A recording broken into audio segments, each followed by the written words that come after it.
নমস্কার। আজকে আমরা যাচ্ছি দীঘার উদ্দেশ্যে। তো বাড়ি থেকে আমাদের স্টেশনে এসে ট্রেন ধরে আমরা এখন যাব দমদম। দমদমের থেকে মেট্রো ধরে এক্সপ্লানেট, আর এক্সপ্লানেটের থেকে বাস আছে রাত 11টায়। তো চলো, আমরা মেট্রোর থেকে নামলাম এখন।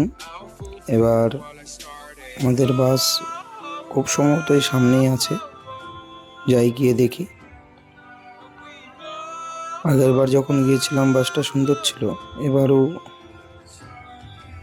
দেখি কি কেমন বাস। তাহলে চলো, বাসে গিয়েই দেখা হবে।